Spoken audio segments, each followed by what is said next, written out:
नाज़रीन गिरामी अस्सलामु अलैकुम वरहमतुल्लाहि वबरकातुहू। सीधी बात के ताज़ा तरीन प्राइम टाइम में आप लोगों का इस्तकबाल है। नाज़रीन मैं अंसार अजीज़ नदवी आज के ताज़ा तरीन प्राइम टाइम में यानी इवनिंग प्राइम टाइम में आप लोगों के सामने वो ख़बर रखूँगा जिसमें मलंग बाबा का मज़ार तोड़ा गया है और इस सिलसिले में हालात कशीदा नज़र आए उसे। वहीं पर पुलिस और वकीलों के दरमियान में घमासान जारी है। आज पुलिसों ने पूरी तरह से एहतिजाज किया था। कभी पुलिसों को भी आपने एहतिजाज करते हुए देखा था या ये शायद तारीख़ में पहली मर्तबा है कि पुलिस अपने हुकूक़ के लिए ख़ुद पुलिस थाने से एहतिजाज कर रही है। उसके अलावा मेरी कश्मीर को क़ब्रिस्तान मत बनाओ, इस तरह का एक बयान आया है कश्मीरी लीडर यूसुफ तारेगामी का। मैं वो भी सारी बातें आप लोगों के सामने रखता हूँ। वहीं पे VHP ने बयान दिया है कि बाबरी मस्जिद मुकदमे में जो भी फैसला आए उसको हिंदू मुस्लिम बनाने नहीं देंगे। वहीं पर एक सरफिरा BJP लीडर ने एक मरतबा फिर गायों को लेकर के सियासत करने की कोशिश की है और इस मरतबा नया राग अलापा है। उसका कहना है कि गैर मुल्की नस्ल की गायें माता नहीं होती बल्कि आंटियाँ होती हैं। उसकी भी तफसीलात रखूँगा। और उसके अलावा अमेरिका में फ़ौजियों को लेकर के फ़ौजियों में जो ख़ुदकशी का रुझान बढ़ रहा है उस पर तबसरा होगा। नाज़रीन उससे पहले आप लोगों से दरख्वास्त है कि जिन लोगों ने हमारे चैनल को सब्सक्राइब नहीं किया है सब्सक्राइब कर लें। हमारे वीडियोस को दूसरों तक पहुंचाने में हमारी मदद करें। जल्द से जल्द हमारे सब्सक्राइबर की तादाद 1 मिलियन तक पहुंचना है। उसका आप क्या करते हैं, क्या मदद कर सकते हैं, आप देखें। नाज़रीन आइए चलते हैं सिद्धार्थ नगर की जानिब। उत्तर प्रदेश में ज़िला सिद्धार्थ नगर के भवानीगंज इलाके में वाक़ मलंग बाबा के मज़ार को समाज दुश्मन अनासिर की जानिब से तोड़े जाने और उसकी तस्वीर को हिंदूवादियों की तरफ से सोशल मीडिया पर शेयर किए जाने के बाद इलाके का माहौल कशीदा हो गया है। पुलिस ने फ़ौरन कार्रवाई करते हुए वारदात में शामिल 7 मुलजिमान को गिरफ्तार कर लिया। ताहम पुलिस हालात पर नज़र बनाए हुए और सोशल मीडिया की निगरानी की जा रही है। पुलिस तर्जुमान ने मंगल के रोज़ बताया कि समाज दुश्मन अनासिर ने गुज़िश्ता शब बढ़नी छापा वाक़े मलंग बाबा के मज़ार को नुकसान पहुँचाया। उन्होंने बताया कि इत्तला मिलने पर ज़िला इंतज़ामिया ने टूटी मज़ार की मरम्मत करा दी है। हिंदी अखबार अमर उजाला की रिपोर्ट के मुताबिक मज़ार को नुकसान पहुंचाने की वारदात पीर की रात 8 से 9 बजे के दरमियान अंजाम दी गई थी। जैसे ही लोगों को इसकी इत्तला मिली माहौल कशीदा हो गया। उसके बाद एक हिंदू तंजीम के रहनुमा ने उसकी तस्वीर को सोशल मीडिया पर शेयर कर दिया। मीडिया रिपोर्टों के मुताबिक मामला पुलिस के पास पहुंचने से पहले पोस्ट को डिलीट कर दिया गया। उसके बाद जैसे ही पुलिस को मालूमात हासिल हुई उसने 4 मुलजिमान को गिरफ्तार कर लिया। डोमेरियागंज, पथरा, त्रिलोकपुर वगैरह थानों की फोर्स को एहतियात के तौर पर गांव बढ़नी चापा के अलावा आसपास के कई गांव में तैनात किया गया है। SP विजय ढुल का कहना है कि मजहबी मकाम की फौरी तौर पर मरम्मत करा दी गई है और सोशल मीडिया पर पुलिस की टीम नज़र बनाए हुए है कि कौन शरारतें कर रहा है। बैकअप नाज़रीन एक कुछ समाज दुश्मन अनासिर हैं, किसी ना किसी ने बहाने वो जो है हिंदू मुसलमानों में जो है फसादात फैलाना चाहते हैं, उसका सोशल मीडिया का भरपूर इस्तेमाल कर लेते हैं। बैकअप पुलिस जो है मौके पर पहुंच कर के फौरी इस पर जो है हालात पर काबू करने में कामयाब हुई है।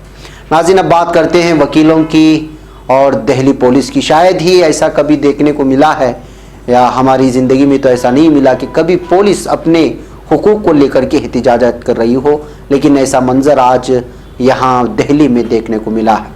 दिल्ली पुलिस कमिश्नर अमूल्य पटनायक ने पुलिस हेडक्वार्टर के बाहर मुजाहरा करने वाले पुलिस एहलकारों को इंसाफ का भरोसा दिलाते हुए काम पर वापस आने की अपील की है। पटनायक ने पुलिस एहलकारों से कहा कि वक्त दिल्ली पुलिस के लिए इम्तिहान की घड़ी है और पुलिस वालों की सारी शिकायतें दूर की जाएंगी। दिल्ली पुलिस के लिए ये इम्तिहान, तवक्को और इंतज़ार का वक्त है।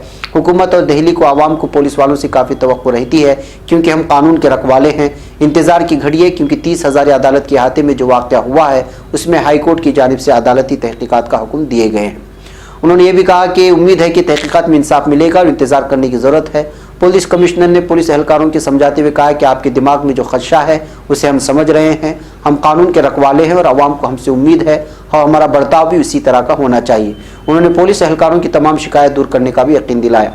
पटनायक ने पुलिस एहलकारों को भी भरोसा दिलाया कि वकला के साथ पुलिस की झड़प के मामले को लेकर दिल्ली हाईकोर्ट की पहल पर एक अदालती तहकीकात शुरू की जा रही है और हमें यकीन रखना चाहिए कि अदालती जांच सही तरीके से होगी। गौरतलब है कि गुज़िश्ता हफ्ते को यहाँ की 30,000 कोर्ट में दिल्ली पुलिस और वकला के दरमियान पुरतशद्दुद झड़पें हुई थी।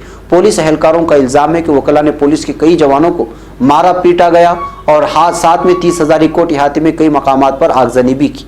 वकला की तरफ से पुलिस एहलकारों की पिटाई के बहुत से वीडियो वायरल भी हुए हैं जैसा कि हमने प्राइम टाइम में दिखाया भी है इसको।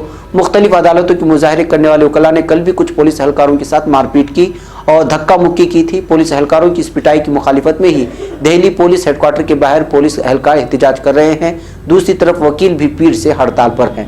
यानी कि जो कानून के रखवालों के अहम तरीन शोबे हैं, कानून की रखवाली का दावा करने वाले वकला और पुलिस, दोनों जब आपस में मुठभेड़ हो जाते हैं तो सोचे कि फिर हाल क्या होगा।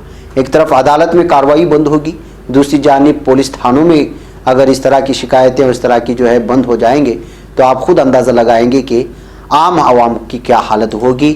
और उन लोगों की जो केस अदालतों में चल रहे हैं या वो लोग जो पुलिस थाने में शिकायत दर्ज करना चाहते हैं, तो सोचिए कि ये दोनों का तालमेल होना ज़रूरी होता है, क्योंकि पुलिस है वो मुलजिम को पकड़ती है, अदालत में पेश करती है, फिर आगे की कार्रवाई वकीलों के हवाले हो जाती है। ऐसे हालात में अगर ये दोनों शोबे आपस में मुठभेड़ हो जाएं तो जाहिर सी बात है कि धक्कम धक्का और हालात पे काबू पाना मुश्किल हो जाता है। बहरकैफ देखते हैं कि आगे इंतज़ामिया और हुकूमत की जानिब से किस तरह के फैसले आते हैं। नाज़रीन, अब हम बात करते हैं एक कश्मीरी लीडर की, जिन्होंने कहा है कि मेरे कश्मीर को ख़बरस्तान मत बनाओ। जी हाँ, हालात बहुत दर्दनाक हैं। ये उन लोगों के लिए नाकाबिल यकीन है जिन्होंने पहले इसका तजुर्बा नहीं किया। ये कश्मीरियों के लिए खौफनाक वक्त है।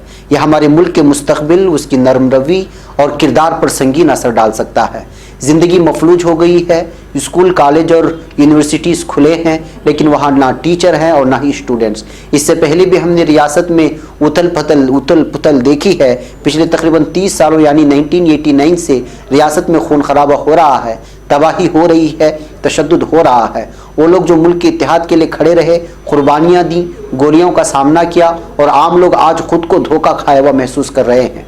यहाँ आगे मजीद ख़तरा, इस पर फ़ौरन ध्यान देने की ज़रूरत है। ये पुरसोस बयान किसी आम आदमी का नहीं, बल्कि CPI-M सेंट्रल कमेटी के रुकन मोहम्मद यूसुफ तारेगामी का है, जिनका कहना है कि दफ़ा 370 हटने के बाद कश्मीर में क़ब्रस्तान जैसा सन्नाटा पसरा हुआ है। जम्मू कश्मीर असम्बली में 4 बार रुकन असम्बली रहे यूसुफ तारेगामी ने रियासत के मौजूदा हालात से मुतालिक कई बातें अंग्रेज़ी रोज़नामा बिजनेस स्टैंडर्ड को बताईं। उन्होंने एक सवाल के जवाब में बताया कि आपने तिहाड़ जेल में कितनी बार मुजाहरे देखे हैं। कश्मीर आइए और ख़ुद देख लीजिए। मैं कहानियाँ नहीं बना रहा, मैं एक ज़िम्मेदार शहरी हूँ। जमहूरियत का बुनियादी उसूल हुकूमत को जवाबदेह बनाना है, लेकिन हमारे मामले में दफ़ा 370 को मनमाने ढंग से ख़त्म कर दिया गया। जम्मू कश्मीर में आइन को तबाह कर दिया गया। जम्मू कश्मीर में लीडरों के नज़रबंद किए जाने पर तारेगामी काफ़ी मायूसी का इजहार करते हैं। वो कहते हैं कि जब मैं कश्मीर लौटता हूँ तब मुझे अपनी किस्मत का पता नहीं होता। मेरे कई साथी या तो हाउस अरेस्ट में हैं या नज़रबंदी कैंपों में है। नौजवान जेलों में सड़ रहे हैं, लेकिन उनके घर वालों को पता नहीं कि उनकी औलादें कहाँ हैं। वो मजीद कहते हैं कि क्या मुझे अपनी तकलीफ बयान करने की भी आज़ादी नहीं है, अपनी नज़रबंदी के असबाब को जानने का हक नहीं है, लेकिन हिंदुस्तानी आइन जम्मू कश्मीर में नापैद है। कश्मीर में जो कुछ हो रहा है उसके लिए 72 साल यूसुफ तारेगामी सियासी लीडरों को जिम्मेदार ठहराते हैं। उन्होंने अंग्रेजी रोजनामे से वाज़ेह लफ्ज़ों में कहा कि आज जो कुछ हो रहा है उसकी वजह मुल्क पर राज करने वाले लीडरों की सनक है। वो इस तरह बात करते हैं जैसे लोग खुद तकलीफ सहने को तैयार हैं। अगर ये सच है तो दिल्ली के लोगों को एक हफ्ता इंटरनेट के बगैर ज़िंदगी बसर करने दें। हुकूमत कहती है कि दफ़ा 370 की सहूलतें ख़त्म करने के बाद रियासत में कोई खूनरेजी नहीं हुई। हाँ, ख़बरस्तान यानी कश्मीर में सन्नाटा है। मेरे कश्मीर, हमारे कश्मीर को ख़बरस्तान मत बना। तारेगामी ने अपनी बातचीत के दौरान इस बात का कभी इम्कान जाहिर किया कि दफ़ा 370 और 35 ख़त्म करने का फैसला एक दिन ज़रूर वापस होगा। उन्होंने कहा कि अगस्त में लिया गया फैसला दफ़ा 370 ख़त्म करने का वापस लेना ही होगा। ये हमारा आज़म है। ये कब होगा, कैसे होगा, पता नहीं। हमारे मामले के जज इस मुल्क के लोग हैं। हम सुप्रीम कोर्ट से इंसाफ पाने के लिए भी पुरुम्मीद है। वह नाज़रीन, ये तारेगामी का दर्द था जो छलक रहा था, और एक अंग्रेज़ी रोज़नामा उसका इंटरव्यू लिया तो उन्होंने सारा का सारा दर्द जो सारे की सारी कश्मीरियों की तर्जुमानी हो रही थी उसको जो है आवाम के सामने पेश करके दिखाया। बहरकैफ नाज़रीन, अब आइए हम बात करते हैं बाबरी मस्जिद को लेकर के VHP ने क्या बयान दिया है।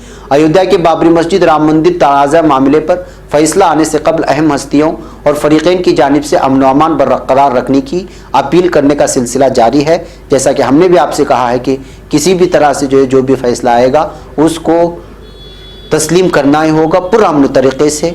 इस ज़िम्न में मंगल के रोज़ अखिल भारतीय सनत कमेटी, राष्ट्रीय स्वयंसेवक संघ और विश्व हिंदू परिषद ने कहा है कि सुप्रीम कोर्ट का फैसला चाहे जो कुछ भी हो वो उसे हिंदू मुसलमान का फ़िरका वाराना रंग नहीं लेने देंगे और ना ही काशी या मथुरा का मसला उछालने की कोशिश करेंगे।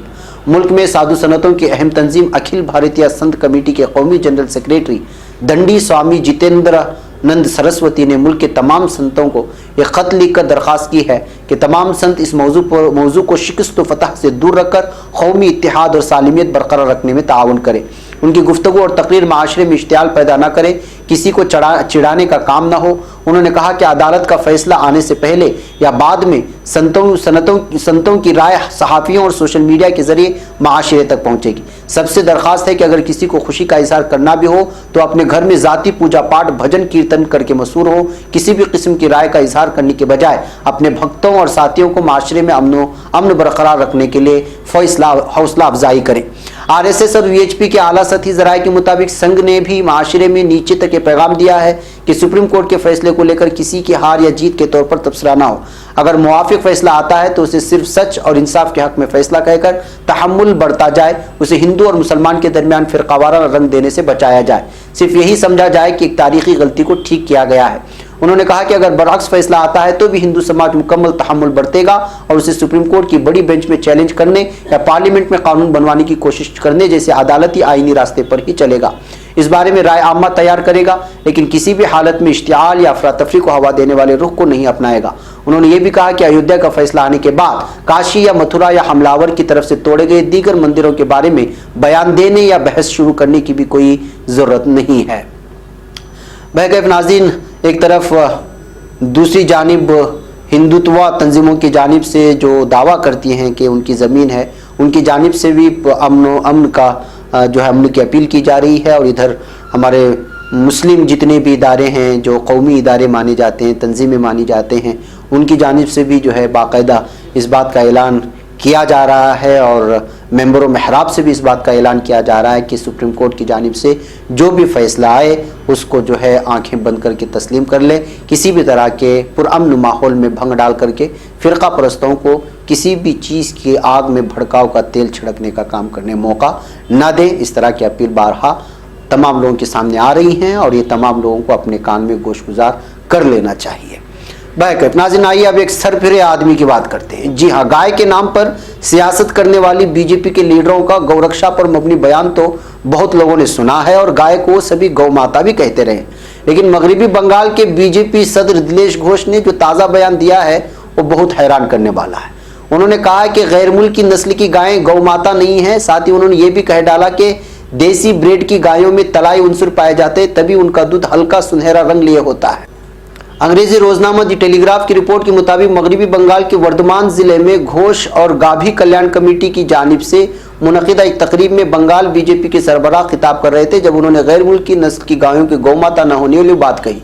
रिपोर्ट के मुताबिक दिलीप घोष ने अपने बयान में कहा कि देसी नस्ल की गायों की खास खूबी होती है, उसके दूध में सोना मिला होता है, इसलिए उनके दूध का रंग हल्का पीला होता है। इनमें एक नाड़ी होती है जो धूप की मदद से सोना पैदा करने में मदद करती है।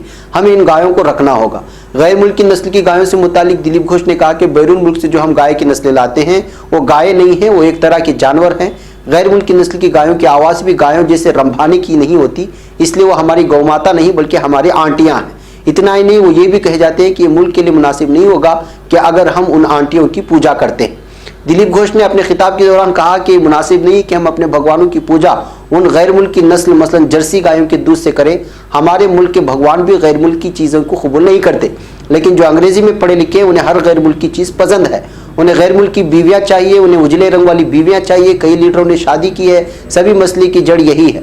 न सिर्फ गैर मुल्की गायें बल्कि लोग जो गैर मुल्की बीवियाँ ला रहे हैं वो भी मुज़िर हैं। वो यहाँ आ रही हैं और हमारे लीडरों पर बुरा असर डाल रही हैं। उन्हें जेल में जाना पड़ रहा है। तो नाज़रीन, ये बयान कोई मामूली आदमी का आम रास्ते में चलने वाले का बयान नहीं है। ये एक सियासी पार्टी जिसको बीजेपी कहते हैं उसका लीडर है। उसका बयान देखिए कि वो कह रहा है कि हिंदुस्तान में जो गायें हैं वो गौ माता हैं, जो बाहर की गायें हैं वो उनकी आंटियां हैं। इस तरह का भी कोई मज़हक़ बयान दे सकता है, वो भी किसी सियासी पार्टी का लीडर होकर। ये आप खुद जो है फैसला ले सकते हैं। वैसे नाज़रीन, आज के प्राइम टाइम में इजाज़त दें, इंशाअल्लाह फिर आपसे मुलाकात होगी। अस्सलामु अलैकुम रहमतुल्लाहि व बरकातहू।